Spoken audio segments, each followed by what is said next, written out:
In a time long before the MCU and the DCEU were battling it out on the big screen every summer, the two comic book publishers did the unthinkable.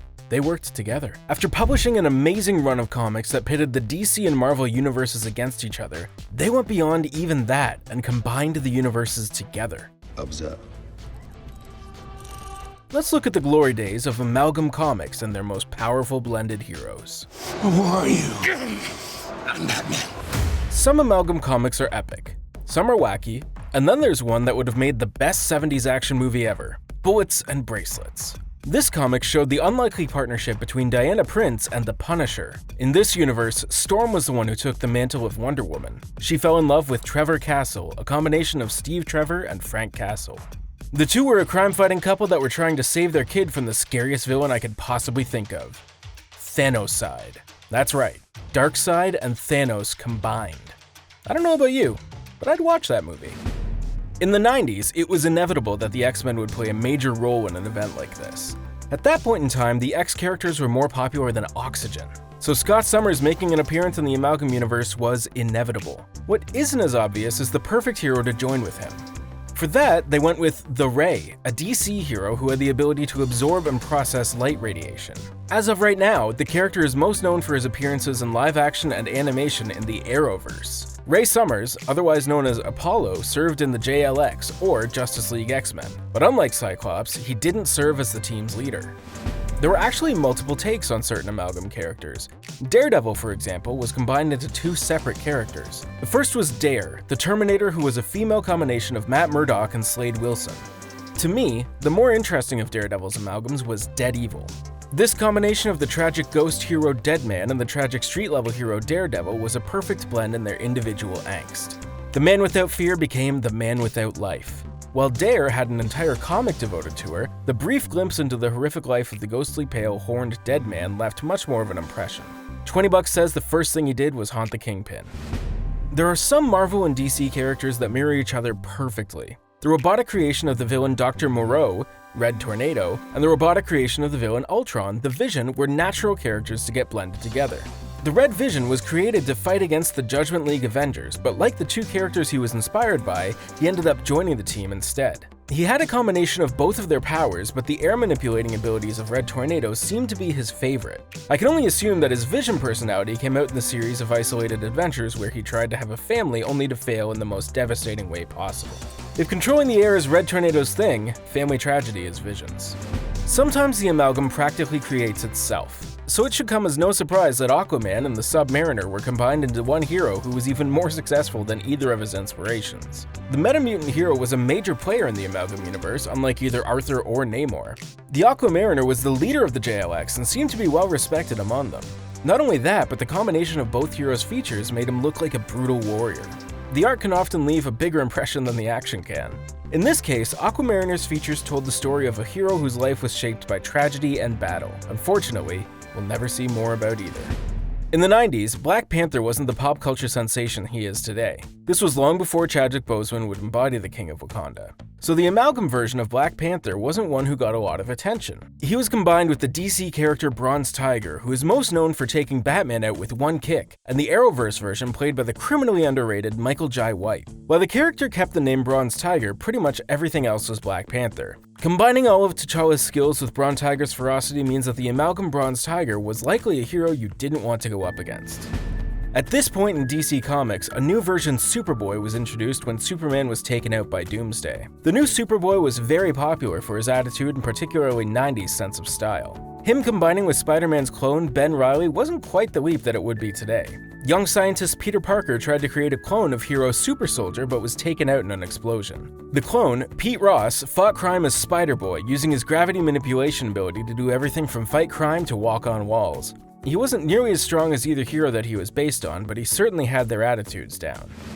If this were a contest to see who the coolest Amalgam character was, Darkclaw would win by a mile. If the Amalgam universe existed solely to bring us this incredibly awesome combination of Batman and Wolverine, then it was all worth it. Logan Wayne was a young boy when his parents were shot before his very eyes. He moved in with family in Canada where he was eventually recruited into the Weapon X program alongside Creed H. Quinn. Eventually, Wayne failed out of the program because of his conscience. He decided to travel the world and eventually became the hero Darkclaw. He returned to Gotham where he fought against his arch-nemesis Creed Quinn, who had become Hyena, the twisted combination of Joker and Sabretooth. I think they really dropped the ball on this marketing gold. I would buy a Darkclaw t-shirt, lunchbox, and action figure set right now. Disney and WB, if you could just put aside your differences and make us a Darkclaw movie, that'd be great. With a character creation like this, sometimes I think they start with the name and work backwards. At least that's what I think they did with the hero Shatterstarfire. They took the X-Man from the planet Mojo World, Shatterstar, and combined him with the Teen Titan princess from the planet Tamaran, Starfire. The two didn't have much more than their names in common, but when combined, they made an awesome superhero. With Starfire's striking features and Shatterstar's attitude, Shatterstarfire is an alien hero who looks ready to take on an army by herself. The fact that she has Starfire's powers and Shatterstar's skills with strategy doesn't hurt her either. What is a superhero universe without a speedster hero? Well, the Amalgam universe has its fair share. The most notable one is Mercury. He's a hero who's a combination of Magneto's son, Quicksilver, and Barry Allen's grandson, Impulse. Pietro Allen was a young metamutant from the future who was plagued by Sentinels. He traveled back into the past and joined the Judgment League Avengers' new team, New Blood. Mercury's super speed and his dynamic style made him the perfect choice to stand center stage pretty much any time there was a group shot. In the end, Mercury was forced to return to the bleak future, ending his story just as quickly as it began. There's one minor miracle that Amalgam snuck under the table while no one was looking. They built a bridge over one of the biggest intellectual property debates between DC and Marvel, the name Captain Marvel. Both companies had a hero with that name, but today you'll see neither one of them has it. DC's Captain Marvel is now Shazam, and Marvel's original Mar-vel passed away due to cancer years ago and was replaced by Carol Danvers. Amalgam dove into past legal drama and combined the Billy Batson Captain Marvel and the Mar-vel version under one name. The Amalgam Universe's version, Billy Mar-vel needed only to shout the word Kree, and he would become the one and only Captain Marvel. Boasting a mixed power set from both heroes meant that he was very likely the most formidable Captain Marvel to date. In the Amalgam universe, Hal Stark was the millionaire founder of Stark Aircraft. One day his plane took off by itself and crashed Stark next to an alien spacecraft. He found a dying alien in the wreckage and a strange lantern next to him. Stark used the technology around him to construct a suit of armor powered by the lantern, which saved his life. The lantern gave his suit the incredible power to construct anything he could imagine in green energy. He became the superhero Iron Lantern, protecting the world against threats both terrestrial and alien. With the combined ego of both Hal Jordan and Tony Stark, I don't envy anyone who got in his way. In the DC universe, Martians are green aliens who can shapeshift. In the Marvel universe, Skrulls are green aliens who can shapeshift. So it was natural that Martian Manhunter would be made into a Skrull instead of a Martian. Mr. X took on the look and powers of Martian Manhunter, but his position on the JLX was inspired by Professor Xavier. He used his psychic powers to direct the team in battle against their nemesis, Will Magnus, the creator of the Sentinels, inspired by the DC character of the same name and Marvel's Bolivar Trask. Mr. X is one of those heroes that proved that less is more when it comes to altering heroes for a new universe. Some combinations were clearly a matter of combining similar character designs. So, you might be able to guess which DC character Bruce Banner turned into instead of the Hulk. So did he turn into A. Doomsday, B. Solomon Grundy, or C. Bane? If you guessed B. Solomon Grundy, you're absolutely right. In the Amalgam universe, the Gamma Bombs fused to the zombie Solomon Grundy.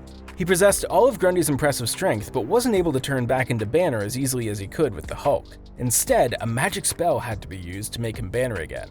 I assume the first words of the incantation are, "The sun's getting real low." When it comes to creating their Amalgam characters, most of the time they merely took two well-known heroes with a similar theme and mixed them together. For the character Jade Nova, they went in a more complex direction.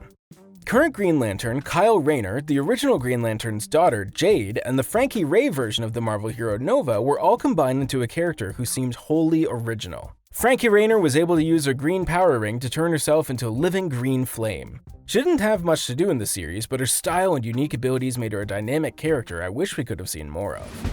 You would think that a combination of Zatanna and Scarlet Witch would be the most powerful sorcerer on the planet. Unfortunately, that wasn't the case.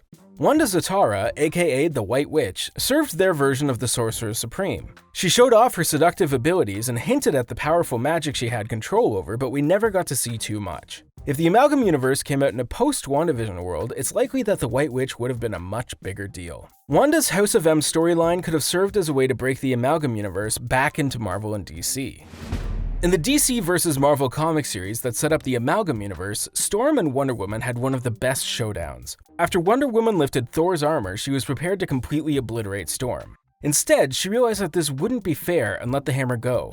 Then, Storm obliterated her with a whole lot of lightning because apparently she doesn't care about fair. So it was no surprise when Amalgam revealed that Storm was the Wonder Woman of their universe. In their continuity, Storm loses her parents when Poseidon sinks their ship in the ocean. She's then rescued by the Amazons and adopted as Diana's sister. Eventually, she ends up as the Wonder Woman of this universe and actually goes on to become the leader of the JLX. If I were to describe a famous superhero to you using the words, "he's a short-tempered warrior son of a bearded elder god," you'd be safe in guessing that I'm talking about either Thor of Asgard or Orion of the New Gods. So it shouldn't come as too much of a surprise that Thor and Orion were merged together. What also shouldn't come as a surprise is what the new hero's name is. I know Thorion seems a bit obvious, but they just had to do it. As the new god son of Allfather Odin, Thorion protects the galaxy against his arch-nemesis Lok Desad, a combination of Loki and Desad. Obviously, merging these two gods means a massive upgrade in power. Unfortunately, it also comes with a double dose of that hot temper both of them are known for. If you thought that Captain America or Superman were the most wholesome hero in comics, you'd be wrong. That's because Captain America and Superman may be the most wholesome hero in comics. The hero known as Super Soldier was the bright American soldier Clark Kent, who was given a serum based on the DNA of an alien corpse. He went on to become Super Soldier with the powers of Superman. He fought against Hydra and their leader Lex Luthor, aka the Green Skull. Just like Captain America, Super Soldier was lost in icy waters at the end of World War II, and was awakened in the future to fight alongside the Amalgam heroes.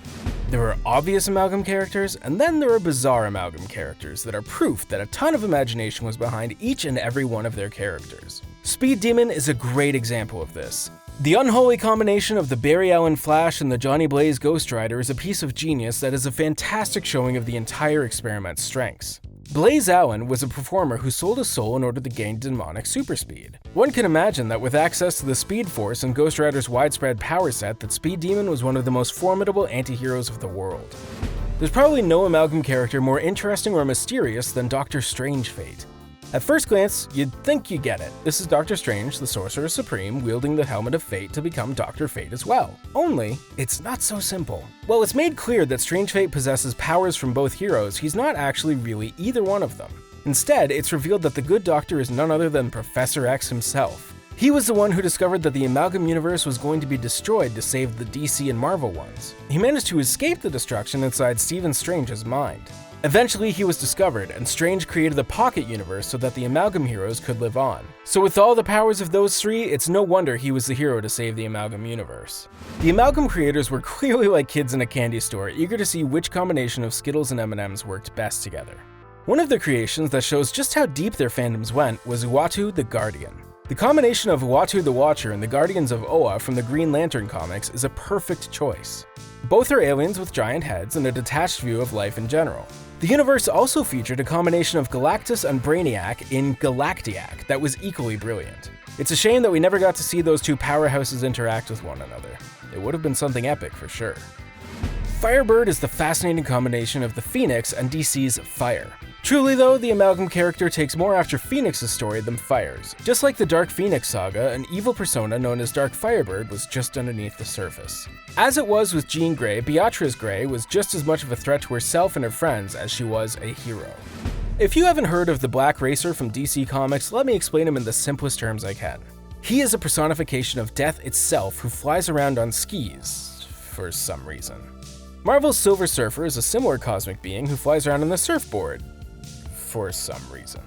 So it's no surprise that these two cosmic heroes were combined into the Silver Racer. As the universe's personification of death, he was brought in to fight against the massive threat Galactiac.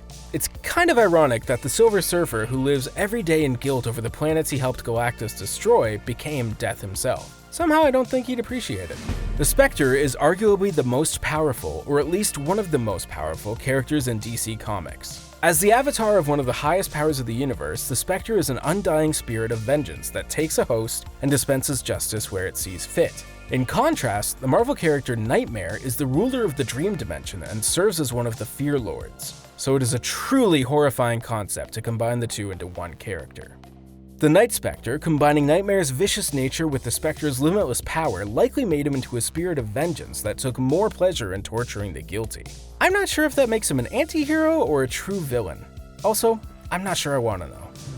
It seems like such a waste that they never combined Batman and Daredevil.